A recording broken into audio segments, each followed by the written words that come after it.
Do you find responsibilities in work, family, and health too overwhelming to handle? Welcome to Health, Wealth, and Relationships, Thriving in the Balancing Act. Join physical therapist and relationship consultant Dr. Gina Williams in building stronger connections, advancing your career, and elevating your overall well-being. Here you'll find practical tips, inspiring stories, and actionable strategies for living a more fulfilling and meaningful life.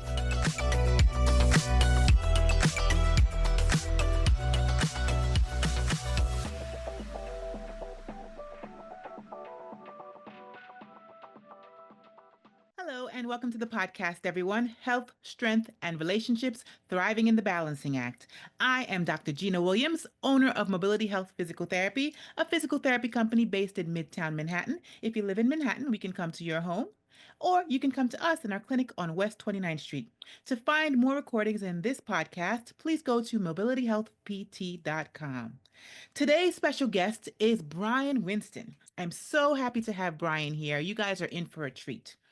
Bryan Winston is a New York City-based executive peak performance coach. He helps business leaders to powerfully and confidently move into their new ventures, positions, projects, as well as optimize their leadership performance and overall satisfaction. He helps coaches and consultants to build profitable, heart-centered businesses. His clients possess a strong desire to maximize their own personal development and to lead and perform to their highest potential. He gives we are only limited by our bounds of our creativity. Bryan is an IPEC certified energy leadership coach and ICF ACC with a bachelor's degree in communication from Rutgers University. A book junkie, having read over thousands of books, probably more, who knows, in areas of leadership, productivity, motivation, metaphysics, philosophy, psychology, psychotherapy, and spirituality. His goal is to optimize life by helping others optimize theirs. Welcome to the podcast, Bryan. Thank you so much for being here. It's a pleasure to have you. You really take charge and help people like myself, business owners, and leaders find their true selves and become better at business and their personal selves. Thank you so much. Well, thanks for having me. I appreciate being here and I appreciate having our conversation today. Thanks. So tell me, what inspired you to become a peak executive coach, and how has that shaped your coaching philosophy? So inspired me. I think it's funny. A couple years ago, actually before the pandemic happened, I was sitting down at a networking event. It was like a breakfast thing this guy would pull together, and I met another coach there, and we were talking, and he asked me a question which I thought was really interesting at the time. And he said, "When was your first breakthrough?" I thought that was a really interesting question Mm, to ask. Only a coach would, I yeah. think, ask a question like that. Well, when was your first breakthrough? And it brought me back to I was probably 20, 21 or 22, and my sister brought me a book by T.D. Jakes. It was called Maximize the Moment. I don't know if Mm. anyone's read that book before. I mean, if people have read it before. I'm not sure if people listening has read the book before, but yeah, that's my first. It was the first time that I had ever read a personal development book. And just reading the introduction, I want to encourage anyone to read the book, or you just read the introduction to the books. The introduction to the book really changed my perspective on life. What he talks about is like how everyone is born and everyone dies, right? On your Mm. gravestone, there'll be two dates. There's a date that you were born and came into this world, and the date that you pass away and no longer are in your physical form, and that there's a dash in between. There's a line in between, right? And that line symbolizes your entire life. And that is our responsibility. That line, what happens in that line is your responsibility. And that really inspired me to go start to try to answer the question, well, if that's the case, and I believe that is the case, it resonated with me. Then what's the how? Like what's the best way to move through this life and to live your life? And so it started my personal development journey. And I started reading all these books, Brian Tracy, Tony Robbins, Wayne Dyer, and down the line, with this quest to try to understand, not just to understand, but to live the best life I could. And so I became obsessed with that, or really engaged with that, or we can call it obsessed, I guess, also with this idea and with this search.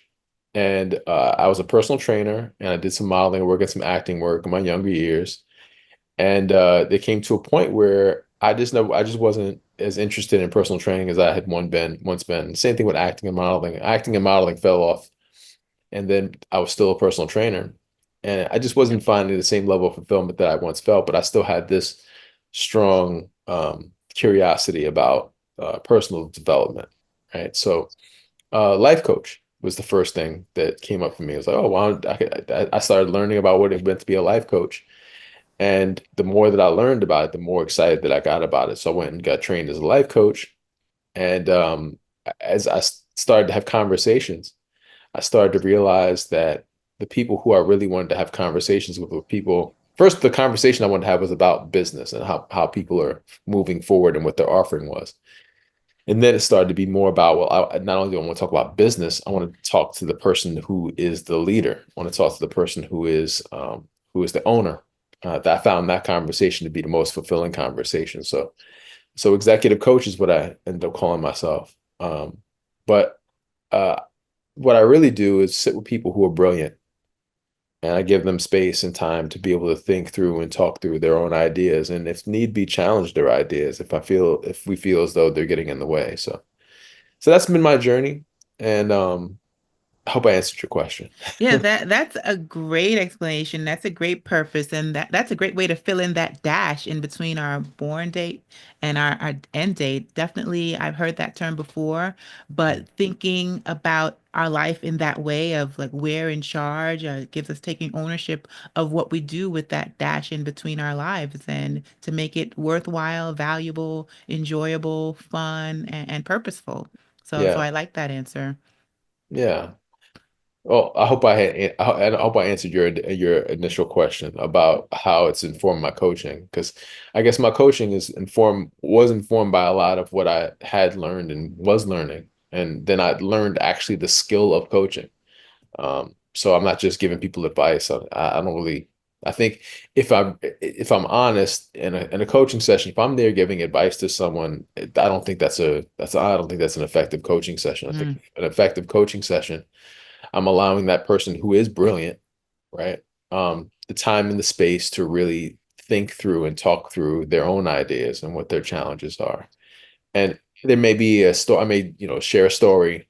I may share an insight. I may share something I read or learned or an idea, but I'm rarely giving advice. I'm rarely giving suggestions, mm. right?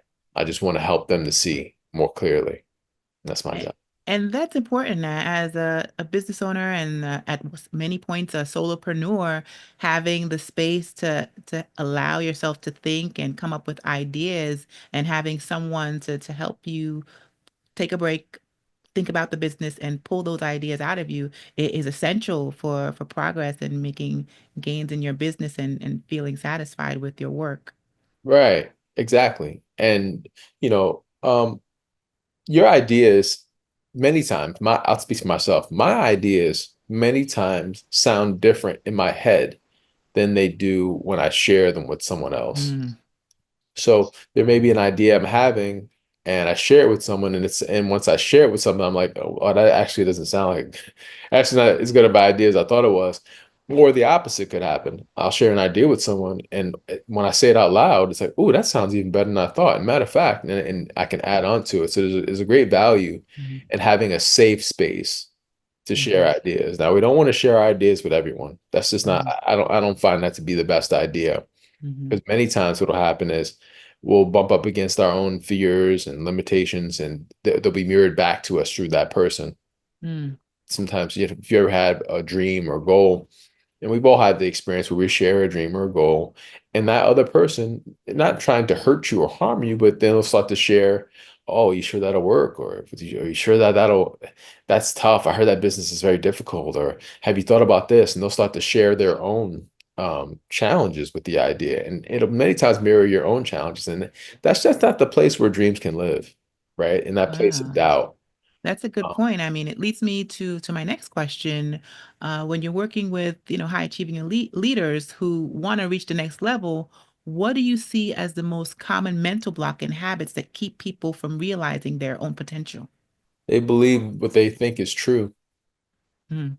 I Wow. Yeah, mean, I think that's the main blocker to many of us. We like just because you believe it don't mean it's true, right? that's true. And so if we're not willing to be open-minded and to consider new ideas, especially in the face of challenge. Look, if your life is going well and your business is going perfectly and you're completely happy with the way things are, and you have some ideas and some beliefs, okay, fine. It seems like those ideas and beliefs are working for you, and you have every right to hold on to them. But if you're facing challenges, if you're not happy with the way your life is going, and you have beliefs and thoughts that you believe are true, and your paradigm of life, you're holding on to that, then we have a problem, right? So Hmm. if you're having a problem, there's something that you're believing that's not true, right? Hmm. There's That something makes sense. you're out of alignment with truth, right? So Hmm. the biggest challenge is starting to say, okay, being able to be humble and say, there's something I'm not seeing, there's something I don't understand.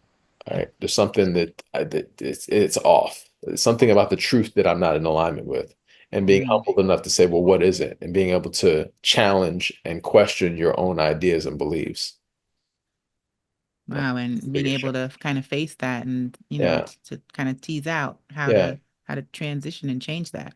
Yeah, and there's other challenges too that come along. That's like a deeper challenge. That's like the human challenge and the human problem. But specifically with people who lead, many times leaders are put in leadership, choose leadership, or are encouraged into leadership because they're good, really good individual performers, right? Mm. So they do really well in sales, so they become a sales manager.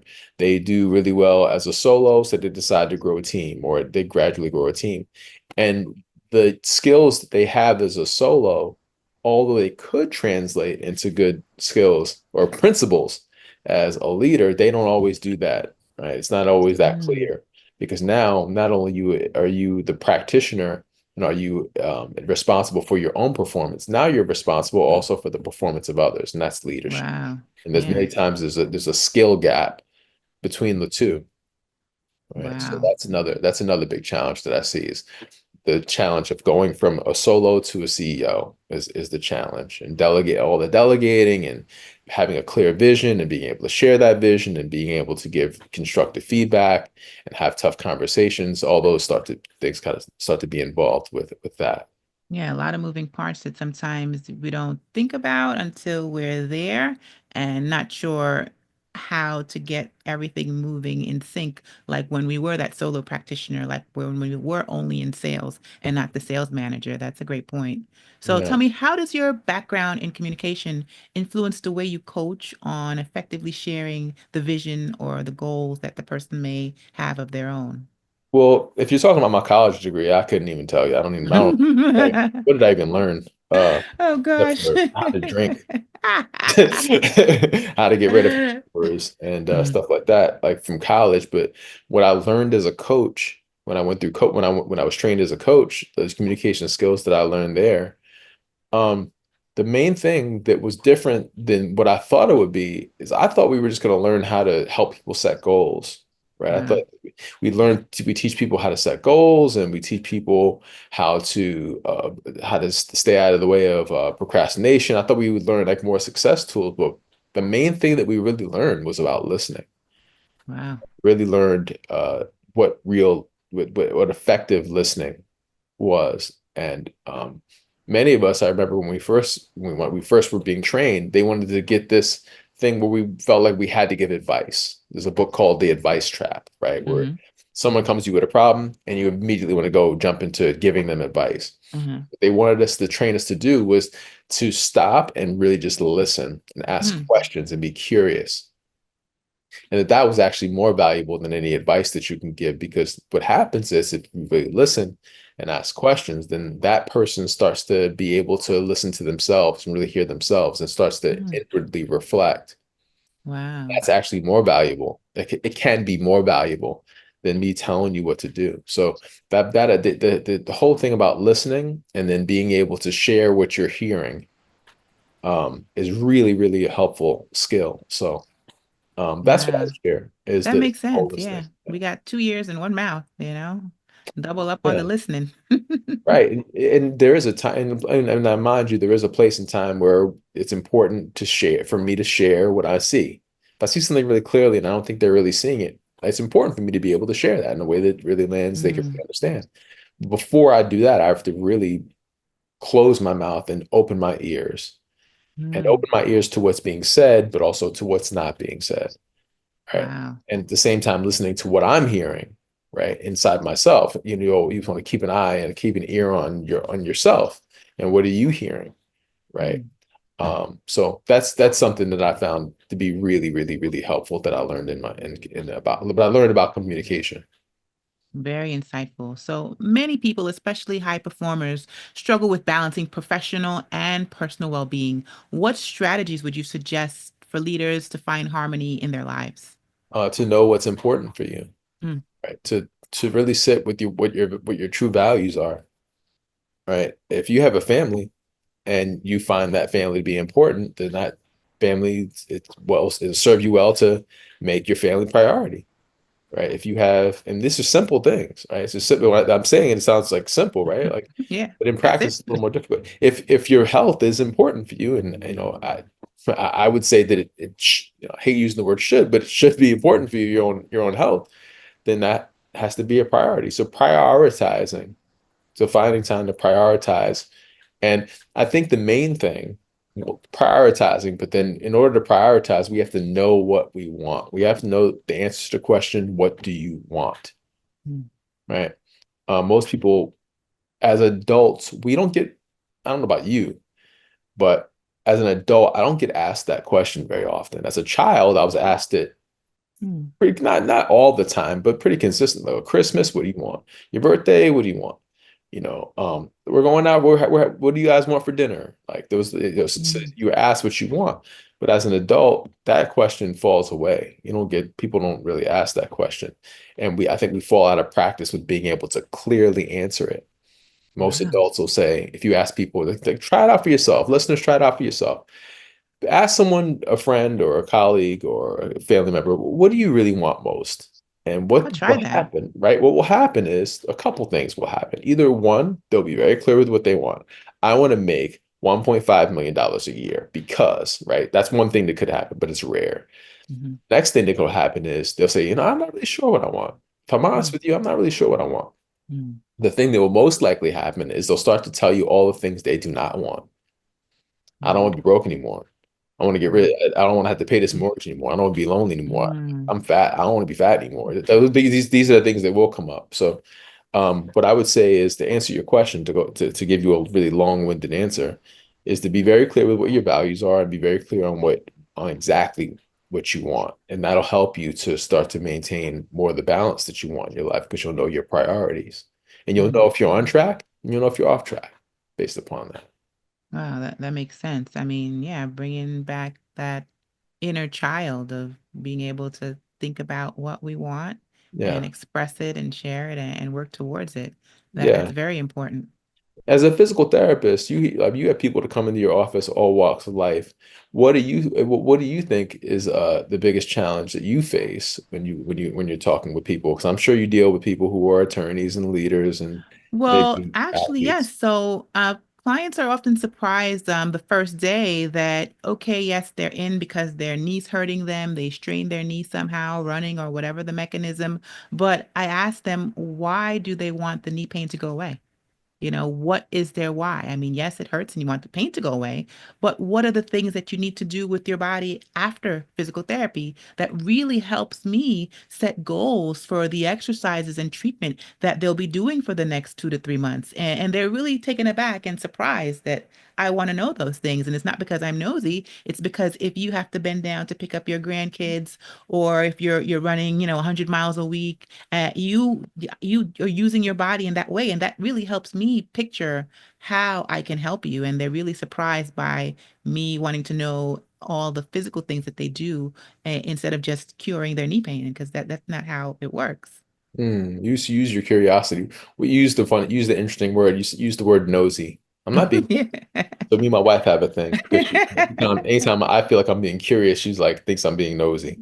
So I have a question for you. I'd be curious to hear what your answer is. Yes. What's the difference between curious and nosy? Hmm. So curious seems to have an innocent, term around it to say, well, I just want to know just because I piqued my interest. I have questions about what you're saying or talking about. And nosy is, to me seems like, oh, I just want to be in your business and just know with no value to add. I just want to Mm. know. So curiosity has more to do with there's innocence to it, and you're asking because you want to maybe help, Yes. right? Whereas Mm. nosy is just I want to just know because I want to be entertained by your life. Yes. Okay, good. That's my definition. That's the way I think of it. Yeah, I would agree with that. That sounds about right. Yes. So, Brian, you talk about a heart-centered business. How do you help coaches and consultants balance profitability with authenticity? I think they're the same thing. Hmm. I think things become difficult in sales and leadership. Let's talk about sales, right? I think things become difficult, and with sales once I make it about me getting something from somebody. I think that's for me. That's what I've seen. That's what I've seen in myself, and that's what I've seen in people I work with. Is when you make the sale about something I'm gonna get this person's money. That's what Hmm. it is, right? I'm gonna get their money, right? With that kind of feeling, if you go into a situation or go into a conversation with the idea that you're gonna get something from somebody, it makes it really difficult because that person feels that. We've all been around Wow. people who are creepy, Yeah. right? They have creepy intentions. We just sense it. They haven't said anything. Maybe they haven't even said anything, but it's just a way that they are. They're just like, ugh, like I don't know, I don't like being around that person. You're not genuine about things. Yeah. Right. And if I come into contact with someone, let's say in a networking capacity, and they just have this thing where I feel like they want something from me, then it makes it very difficult for them actually to get what they want because I'm on guard. There's a Wow. coach named Steve Chandler who I look up to. He's known as like the godfather of coaching. And one of the things he teaches is that needy is creepy. Wow. Yeah, Needy is it is.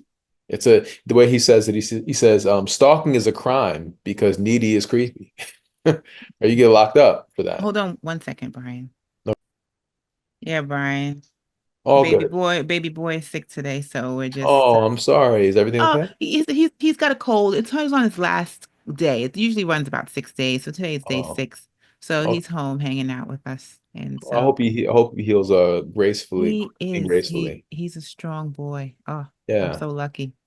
Even you just saying that is actually more helpful than you may even know. To say, oh, he's a strong boy, right? For him to hear that and for you to say that is actually healing from what I've learned. Yeah. Yeah. Many times we have someone who's not feeling well around us, we tend to pity them. Oh, he's Mm, feeling bad. Oh, he's feeling bad. I feel mm, bad for him. That's one of the things that many people you hear people say, I feel mm. bad for that person. Well, it's not really helping that person for you to feel bad for them, That's right? true. So for you to say, yeah, he's strong. And if anytime someone tells me someone's not, many times when someone says they're not feeling well or someone in their life isn't feeling well, I tend to say, I hope they heal quickly and gracefully, right? Yes. I want to speak favor over people Yeah, that instead of makes speaking sense. curse over people, Positive energy. And right? there are many scientific studies that show that the positivity around something literally and makes things better. And so, It heals plants. They've done studies of plants where they have people curse at plants and the plants die. They have people that praise yes. plants and plants grow and flourish. If that can happen with a plant, imagine what could happen with a child. I was Mm, heartbroken the other day. I was walking down the street and I don't know where this woman had come from and what had happened earlier today, but she was like really berating like this like 3-year-old child, mm, mm. like and yelling. Wow. And it like hurt my heart to Oh see that, gosh. because I can only imagine. And again, I don't know where she's coming from. I don't know what that child did or said, or I don't know what happened that day. So I don't mean to judge her, but it like hurt my heart to see that because Mm, if with her berating this child, it's just like that plant. If you go, there's a plant in our house right now, which mm, my wife, which is I don't want to curse the plant, but it's had better days. I'll say it. Okay. And anytime I make reference to, my wife is like, let's not talk about it. Let's not talk about Oh. it. I want it to grow. I want it to flourish. So if that can happen with a plant, imagine what could happen with a child. Imagine Hmm. what happened with a coworker or an older person in our Hmm. life, or a spouse, Hmm. if we're speaking poorly of them, and if we have That's that, we true. get that energy, right? That's a good point. That's a good point. At any moment, you curse or you bless. When anything you say Yes. is that you can curse or you can bless, that's the opportunity that we have, is to curse or bless. Hmm. So we want to invest our time in cursing, not cursing, in blessing. Because if you, the other piece of it is that you really bless yourself, Hmm. right? So it's not even about the other person. Like the words you speak either curse or bless you. Yeah, that's true. So, yeah. So I'm happy to hear that your son is feeling better. Yeah, thank you, He's strong Brian. and growing. Yes, and in reference to you, I heard that you and your wife are in heated conversations about getting a dog. Do you guys have a dog yet? We're not getting a dog. I don't know why you're No. saying that. Oh, Why so you saying I'm guessing that? Melissa wants the dog, not you. No, no. She well, right now we have a 2.5-year-old daughter. Mm. So Aw. she is more than enough at this Mm. point to keep us keep our hands full. Wonderful, a Yeah. blessing. Yeah, I'm surprised. Right now she's sleeping. She's Mm. taking an early nap today. I heard him earlier. Oh man, Mm. heard her crying and keep carrying on. I was like, oh, my wife Yeah, got when they another get job. tired, they need their naps. Yeah, They she had get they get like they need a Snickers bar is what I say for our just turned 3 2-year-old. When she was 2, she needed yeah. that Snicker bar. When she gets her nap, oh she's fine. Oh, yeah, and I was on a call this morning and I kind of heard them going like heard crying and I came out and my wife was like, yeah, she's feeling cranky and I went in there and she's like laying on the bed and she's like, we don't give her a pacifier, but when she goes to sleep in the bed, we give her a pacifier. She's sitting there with her pacifier and I laid down with her and she fell asleep. Mm. It's like the greatest thing ever. It's the best thing Oh ever. wow. Yeah, Mm, the best thing. So that's nice. I can only. How old is your son? He is 5 months. He's a newborn, tiny Oh my tot. goodness. Yeah. So he's fighting. His sister, they had their first cold at 3 months. So, he's healthier and he's vibrant because he's got a lot of more exposure. So, Oh, you yeah. know, Oh, yeah. yeah. We've we've had quite a few bouts with a few different ailments over the past 2.5. I remember one time we all got pink eye. Ooh, My wife blames that on me. I don't think it's oh my fault. gosh, I think it's that's just something something not to happened. share. Yeah, we've had colds together. We share quite a few ailments in this house. But we came out on top. They say you've survived 100% of your toughest challenges. Yes, that is a true statement. That's the truth. It's the truth.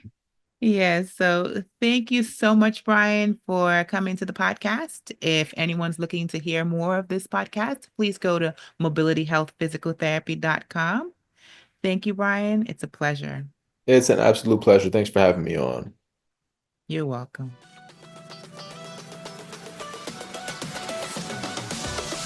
That's all for this episode. May this discussion full of actionable tips and valuable advice guide you towards better possibilities in your personal and professional life. Continue your journey of unlocking your fullest potential by listening to more episodes of the podcast at mobilityhealthpt.com. Achieving stronger relationships, securing a thriving career, and embracing a healthier lifestyle may be daunting at first, but it is not impossible. You have the power to unleash the best version of you today. Until next time.